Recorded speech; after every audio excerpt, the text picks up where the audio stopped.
6G wireless networks will operate in a new frequency range called the upper midband. In order to reach the ambitious performance goals of 6G in this new band, we will need something called gigantic MIMO. In this video, I will tell you the details and background of that new technology. So, wireless networks is something that has been evolving from generation to generation. In the beginning, we deployed base stations at towers, and the users were then served one at a time at each frequency. So, for example, you might deploy antennas at one particular location and have 3 different sectors pointing in 3 different directions, 120 degrees each, and we can serve one user at a time in each of these different directions at each frequency. So we need something called time frequency scheduling, where you take your time resources and your frequency resources and you divide them into blocks like this. You have an orange user, a green user, a purple user, and so on, and they use different time resources. And this turned out to be an inefficient way of operating the networks when we want to handle more and more users being active a larger fraction of the time. For that reason, we introduced something called multi-user MIMO, where MIMO stands for multiple input, multiple output, where the base stations can send directive signals towards the users, while in the past we were filling one sector with one signal. And that meant that all users, regardless of what color we're using to indicate them here, can be served at every time instance at every part of your frequency range. And that then allows you to transmit more data at the same time because you have so many users being active at the same time. The 5G base stations for massive MIMO have this size here, around 0.5 meter by 0.5 meter, a little bit larger than that, but it's not heavy or anything like this, so the number of antennas is why we call this massive. For example, we might have 64 antennas in order to be able to send these controllable signals in many directions at the same time. So what comes next after this massive MIMO technology in 5G? What will we have in 6G? Well, in this video, I'll first go through the different frequency bands that are being considered for 6G. Then I will talk about how the MIMO functionalities are evolving in these new frequency bands. And finally, I will predict how the early 6G deployments will actually look like. The main reason for developing a new technology called 6G is that we need to handle more network capacity. So both the demand and the supply side of network capacity is growing. In terms of demand, the number of gigabytes per month per person in the world is growing from year to year, and the traffic is doubling every 4 years. And this is because we are using more devices, a larger fraction of the time, and there are also new kinds of services appearing all the time that requires more and more data. We can see here how the 2G, 4G and 3G networks are covering most of the data growth in the past, but now from a few years ago it is 5G taking over, and most of the intended capacity growth of the next 5 years or so will be carried by the 5G networks. And when the technology can't manage more traffic, we will need 6G. We need then to evolve our networks so we can design the supply in the network side that matches the demand. And that is about bits per second per access point or base station that we are deploying that needs to follow this trend. And the capacity is measured by taking the bandwidth, so the amount of frequency spectrum that we're having, multiplied with the number of spatial layers that we can send with this multiple access technology towards different users, times a formula called log2 plus the signal to noise ratio. This tells us how much information we can send per layer per frequency amount here in hertz. And since we can't really expect the signal to noise ratio to become better in future technologies, it is really these 2 first factors that we can play with.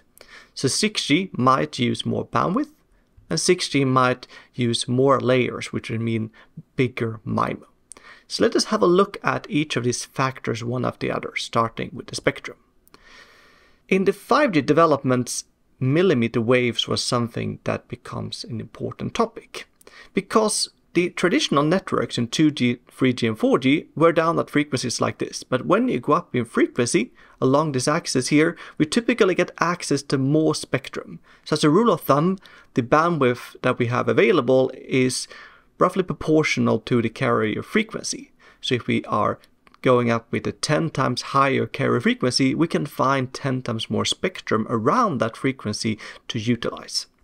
So in 5G, we added the 3.5 GHz band and also the millimeter wave frequencies, where the wavelengths start to be measurable in millimeters.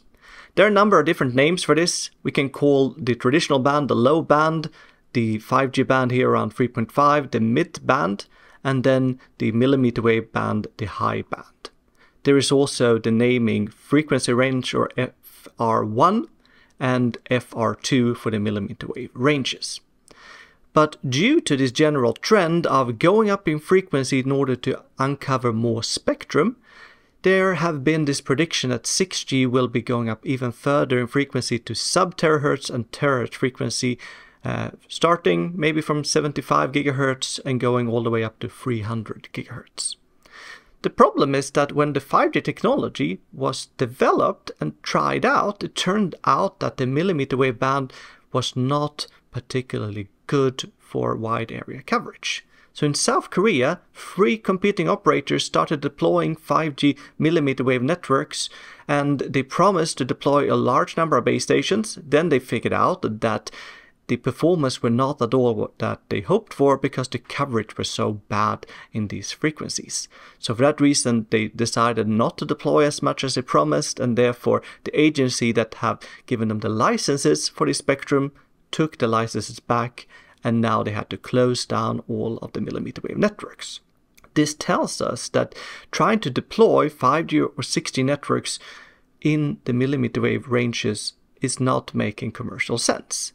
And for that reason, deploying 6G up in these bands here will definitely not make much sense either. So what are the actual candidate bands then to be used in 6G? Well, it is the International Telecommunications Union, or ITU, who is both setting the official 6G performance goals. So for a technology to be called 6G, you need to reach those goals. And it also harmonizes the worldwide use of spectrum. So this organization needs to be involved when identifying what spectrum to use in 6G and other future technologies. And they had a meeting called the World Radio Communication Conference in December 2023, where they identify 3 candidate bands. And where are those bands? Well, they are in the so-called upper midband, between the traditional midband and the high band. So the frequency ranges were around 4.6 GHz, which is maybe in the lower midband, and 7.8 GHz and 15 GHz. So these are the 3 new frequency bands that can be used for different scenarios, for wide area coverage and for more dense deployments. And the point then is that there will be more spectrum available here than in the past. So let's take a closer look at these different bands. In the 6G candidate band around 4.6 GHz, there is a 400 MHz available.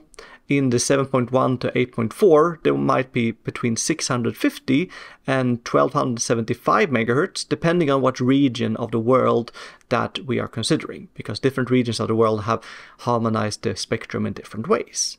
And around 15 GHz, there is another 550 MHz. So there is a lot of spectrum available. But how should we interpret these numbers? Are they big or small? Well, we need to compare against what we have in 5G. So current 5G band is between 3.3 and 3.8 GHz, and there is 400 MHz of spectrum being used there for the 5G deployments around the world today. And actually, at the same World Radio Communication Conference in 2023, they also allocated a new band around 7 GHz for 5G, where there is another 700 MHz of new spectrum. So when 6G will be deployed around 2030, both of these bands will be used for 5G. So customers will compare 6G with the combined effect of these 5G bands. And that means that we can only expect that 6G will have slightly more bandwidth than 5G, if we are considering the total amount here compared to the total amount that we already have for 5G. So per operator and base station is what really matters. Well, we typically have 3 to 4 telecom operators per country, so we need to take the spectrum and cut it between them.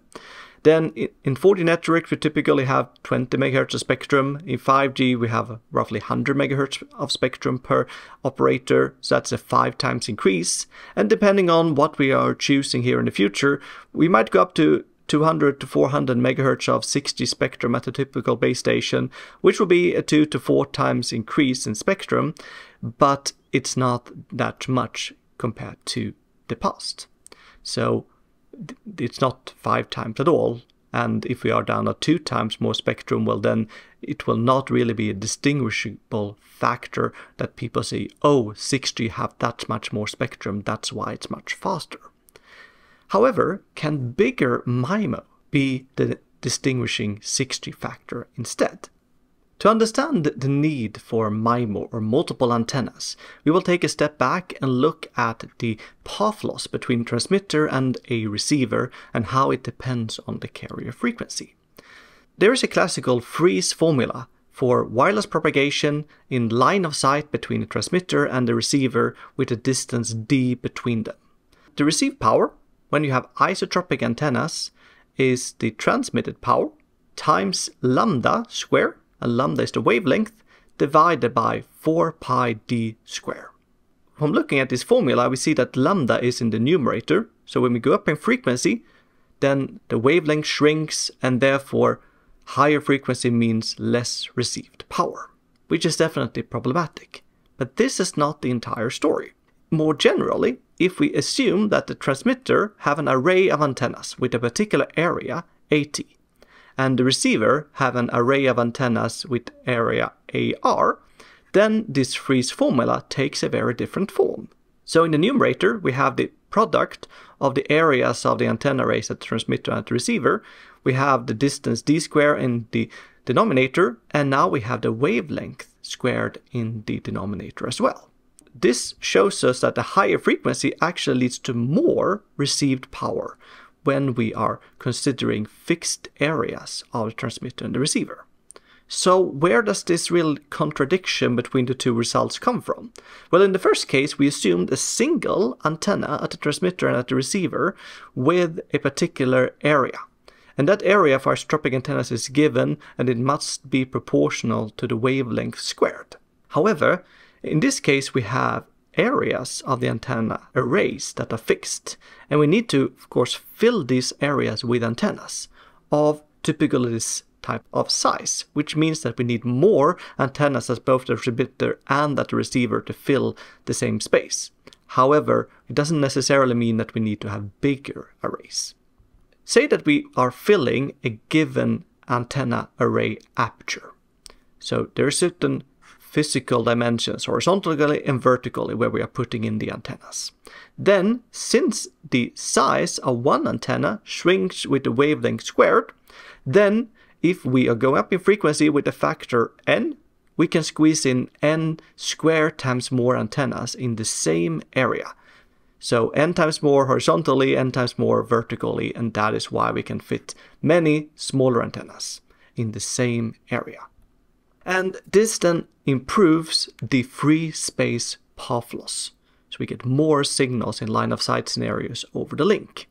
So why didn't this work well in millimeter wave propagation? Well, the problem in millimeter waves or at higher frequencies in general is never in the line of sight scenarios. It is when we have other kind of propagation situations with non-line of sight issues.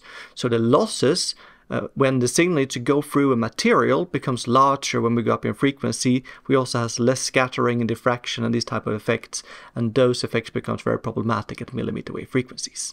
So it is good to keep the antenna arrays of the same size when we go up in frequency in order to gain better performance in line of sight scenarios and have some kind of robustness to larger losses in non-line of sight scenarios.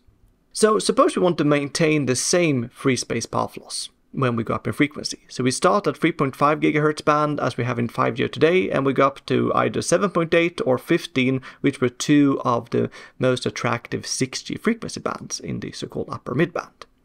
Well, if we have the same number of antennas at the user side as today, then we can increase the number of antennas by 5 times or 18 times at the base stations, depending on what range we're going to. And if we also increase the number of antennas at the user or to 2 times or 4 times, well, then we can decrease the number of antennas at the base stations, but still increase them, but maybe only up to 1.2 or 5 times, for example. So there's really a trade-off here between adding antennas at the base station at the user side. Both of them matters, and we can decide on where we would like to put the complexity. So what are then the number of antennas that we typically have? Here is the 5G base station that I was showing you earlier. So it's roughly 0.7 times 0.5 meters. So as a baseline case here, let's consider an array which is 0.5 times 0.5 meters in the 3.5 GHz band. In this case, we can squeeze in 11 antennas horizontally and 11 antennas vertically. So if we go up in frequency then to 7.8 GHz, we can have 25 antennas horizontally and another 25 vertically. And at 15 GHz, the antennas becomes even smaller, so now we can have 48 antennas in each dimension. So if we before had, say, 121 antennas at maximum in this area, now we can have 625 or 2,400 antennas in the same aperture area. So if we in 5G call this technology massive because, say, 100 is a massively large number, then we have something that is gigantic now. And for that reason, I will refer to this new MIMO technology as gigantic MIMO for the upper midband. Even if we have a large number of antennas here, we should actually distinguish between the number of antenna elements, which are physically radiating elements, and what is known as antenna ports, which are signal dimension that we can actually control in our digital baseband. So typically we have more antennas than antenna ports already in 5G.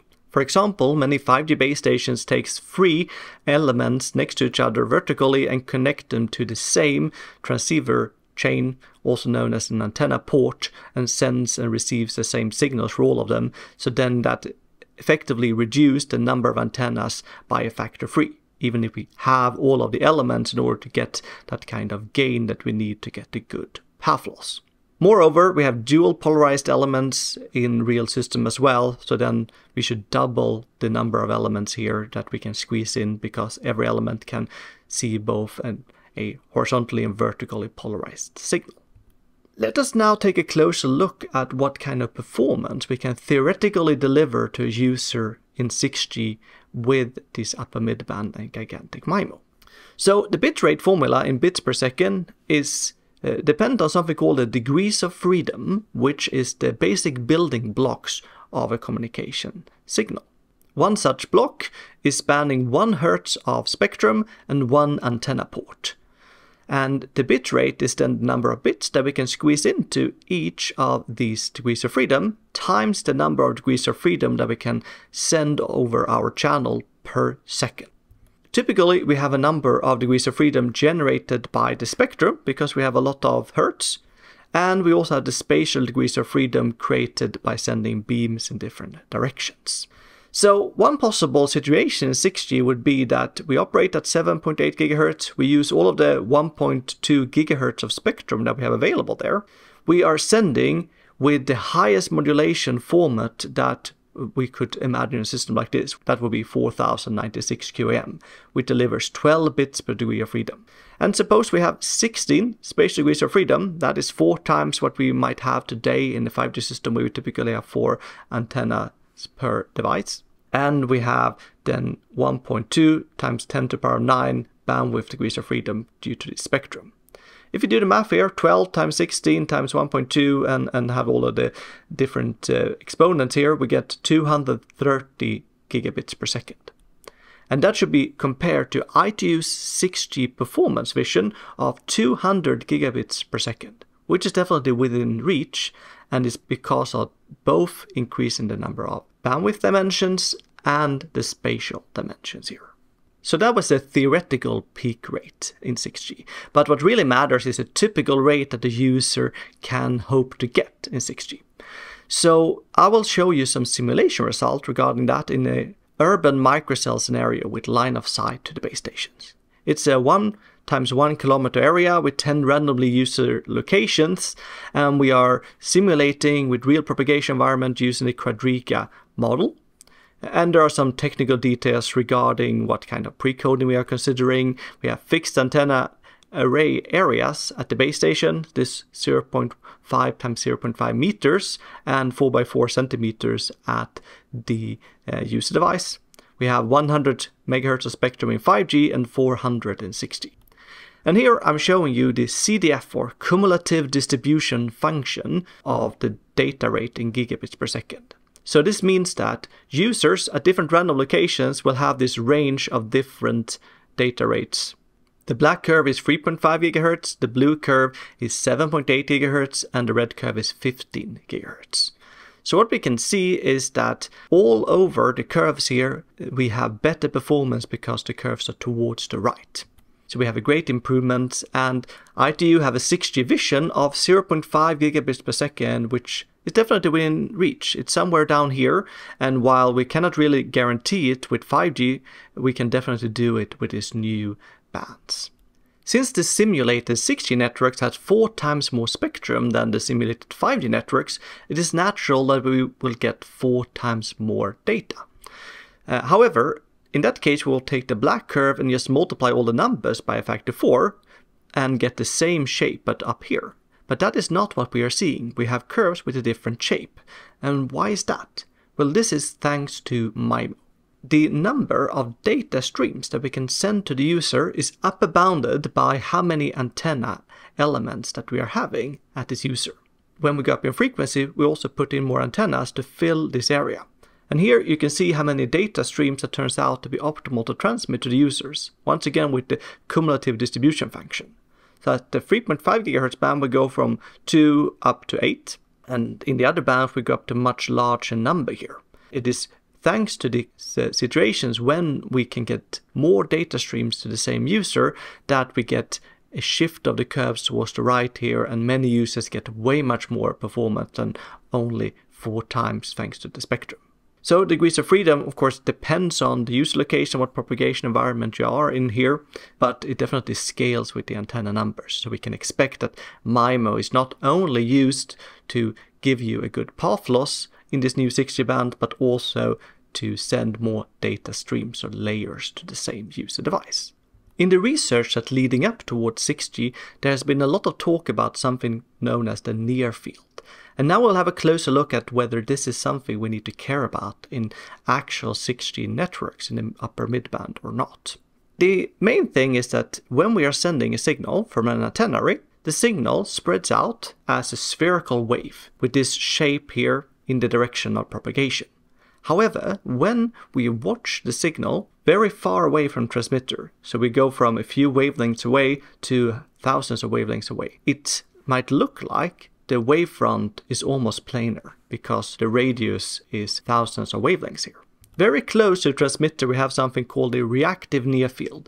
This is where we can both observe these radiated signals and also get a coupling between the transmitter and the receiver if it is there. But that is not the typical scenario in wireless communication systems. Traditionally, we are instead in the far field, where we are so far away that we only see planar waves. But there is an intermediate area here called the radiative near field. And when the user distance is smaller than something known as the Fraunhofer or Rayleigh distance, then we are in this regime here. We can compute the Fraunhofer distance in the following way for an array which is L times H sized. So we take the diagonal squared, we divide with the wavelength and multiply by 2. And if the user distance is smaller than that, we will actually be able to notice the curvature. When we have large arrays or a small wavelength, this will actually happen. So why does this matter? Well, the research literature contains a lot of things regarding the implication of being in the radiative near field. So traditionally in the far field, which we are observing with the 5G antenna array, then we are having uses much further away than the Fraunhofer distance. And when we are sending signals towards them, then we form these kind of beams that start somewhere close to the Fraunhofer distance but slightly before it, and then they are covering the user and goes much further away. So we can serve users, for example, in 2 different angles using such an array. So this is what the multiple access allows us to do. When we have extremely large aperture arrays, which are larger physically or compared to the wavelength, well then the Fraunhofer distance becomes much larger, so the beam starts further away when we are serving far-field users. And that creates some empty space here in the radiative near field where we also can serve users. We can serve users at different distances in the same general angular directions, and sometimes the signal might be so narrow in angle so we can send multiple data streams in a line of sight scenario towards the same user device. Traditionally, we need the signal to bounce on different objects in order to achieve that. So with large antenna arrays, we get narrow beams and we get this finite depth of the transmissions. When I'm usually talking about this in different videos, I compute the Fraunhofer distance for some different scenarios. If you have a 1 by 1 meter array at 3 gigahertz, well, the Fraunhofer distance becomes 40 meters. If you have the same size at 30 gigahertz, so at millimeter wave frequencies, the Fraunhofer distance is 400 meters. And if you have a much larger array, say 10 by 10 meters, also at lower frequency, the Fraunhofer distance becomes 4 kilometers. So there are definitely situations where many of the user distances will be much smaller than the Fraunhofer distance, and we need to care about these things. But will this be the case in 6G in the typical deployments? So here's a simulation of this. I consider a 2-dimensional world with a uniform linear array with 48 antennas, so the array is half a meter wide. But this could also be a half a meter by half a meter array if we are simulating the same thing in 3D.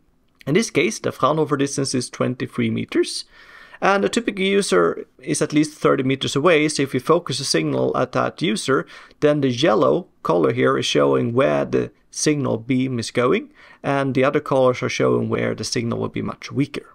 This is a typical far-field beam. It starts somewhere and then it continues all the way towards infinity and spreads out. If we are instead taking our array and split it in 2 and move those 2 halves apart by 5 meters, and then we are sending the signal towards the user, we can get a very focused signal.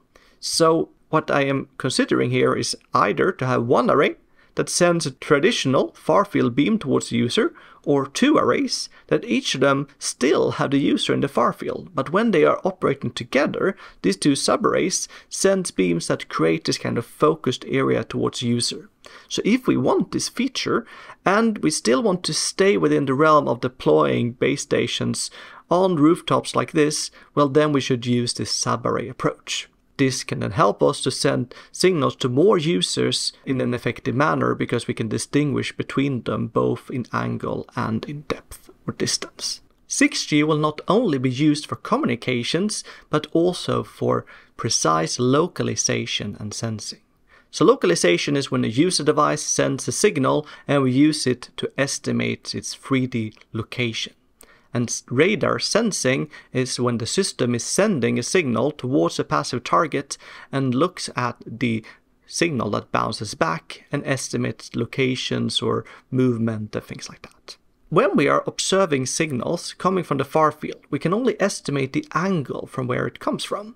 So in order to localize something, we need to have multiple base stations that observes the signals from different angles, and then we can triangulate the location. However, in the near field, the curvature of the received signal is also telling us something about the distance. And in that case, one base station can be enough to estimate the location in both localization and sensing mode.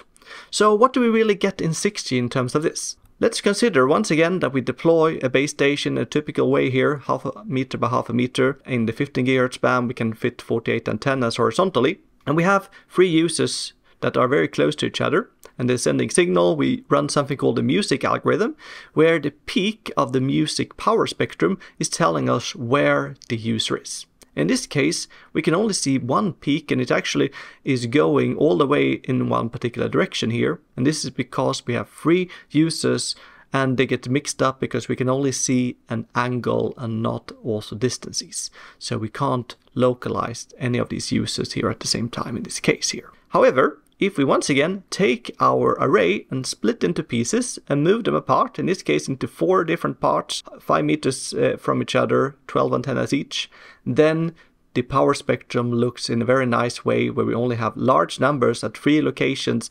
being the 3 users and nothing else. The conclusion here is that to achieve near-field kinds of effects here, so that we can estimate the location of user from one base station location, we need to use this subarray approach. Gigantic MIMO is definitely one of the enabling technologies to achieve great performance in the upper midband. That can be what 6G was promised to do. And we can abbreviate this as GMIMO, in the same way as massive MIMO was called mmIMO. However, this is not a technology that has been standardized yet, because 6G standardization starts now. So there are still many open research challenges to tackle in order to enable this future vision. The first one has to do with antenna placement strategies. So we had looked at how the subarray approach was something that was important in order to uncover near-field effect in 6G deployments. And you can take this further into things like movable antennas, where the antenna elements can actually change their properties or physically move. And you might consider other kinds of deployments than uniform linear and planar arrays and having subarrays of those ones. Maybe there are other kinds of deployment of the antennas that can give you a much more robustness towards uncertain array configurations in your algorithm, or that can cover your areas in better ways. So there's a lot to look into in terms of how to deploy antennas in the most effective manner in 6G. We also need to have near-field compliant models and algorithms if we will be utilizing these effects in 6G. So industry accepted models needs to be generated, and that is something that 3GPP have already started looking into. And of course, measurements needs to be considered. We need to have ray tracing models, and we might use machine learning to find the important features in real measurements in order to create simple generative models for these kind of channels in practical simulations. Since we are expecting to have a gigantic number of antenna elements, we also need to consider how we are taking those elements and map them to radio components. So we typically will have many antenna elements but fewer transceivers, and that will lead to some kind of hardware distortion effects or loss in resolution. And one thing that were considered for 5G was to use hybrid transceivers, where you're mixing analog and digital component, which is sort of a weird thing to go back towards analog technology when we have taken all these steps towards digital technology. That it doesn't make much sense, and that is something we also saw in the mmWave journey, that due to the analog implementations it was very power hungry. In the academic literature, there is also approaches with 1-bit digital transceivers, which is making everything digital, but with a very, very low resolution, which is giving you a lot of hardware distortion as well. So I think that what we really need to develop is some kind of medium resolution transceivers, where we can have a gigantic number of antenna elements, we can have a smaller number of transceivers, and they operating not at 1 bit, but at some lower bit resolutions, where you sample signals as quickly as possible in your hardware, and then you reduce the resolutions effectively in your computations in order to operate things in an efficient manner, but still have access to all of your channel dimensions when you need them. And finally, resource-efficient channel estimation will become really important. So we have effective ways of estimating the channels already in 5G, but they will have to be improved, because we have many more parameters to estimate, and we have a shorter coherence time when we go up in frequency. So the coherence time is the time it takes to move roughly a quarter of a wavelength, and when the wavelength shrinks, then this value shrinks accordingly. And that means that we have less resources to estimate more parameters. And there are some ways to deal with this, such as that there will be some non-isotropic structure in the channels that we can utilize. There are traditional theories saying that users need to take turns sending known pilot signals in order to estimate their channels in isotropic scattering environments. But in practical channels, we can use some prior knowledge about the users and their channel structures in order to estimate multiple user channels at the same time using the same signals. But we need to deal with what is known as pilot contamination in such scenarios. So, to wrap up, what can we expect in 6G? Well, the frequency band will be the upper midband between 7 and 24 GHz. So it is in between the 5G band being used today and the mmWave bands that was designated for 5G but is not really used. And there is a mediocre bandwidth availability there. It is still a little bit better than 5G, but not too much better.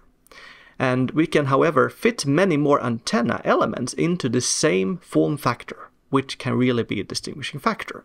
So we can get the gigantic MIMO with, if we today have 64 antennas or 32 antennas in the 5G base stations, we can go up to 512 or 2048 antenna elements due to this quadratic scaling in the number of antenna elements that we fit into a given aperture when we increase the carrier frequency. And we saw that it's not only about maintaining a good link budget, so conquer the path loss, but also to get a higher rank for the channels to the users who can send multiple data streams at the same time to the same device. 200 gigabits per second peak and 0.5 gigabits per second typical is definitely within reach in these frequency bands if we are using gigantic MIMO.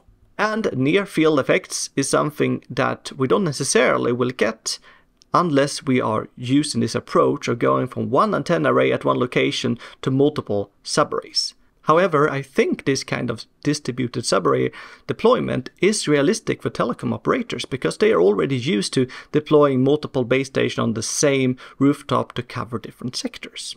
And if they deploy it, then you can connect all of them to the same baseband processor, and you can use them for precise beam focusing for users in communications, so you can deal with interference in new ways, and you can do 3D localization and sensing from just one base station site, instead of having to make multiple base stations at different geographical locations operate together.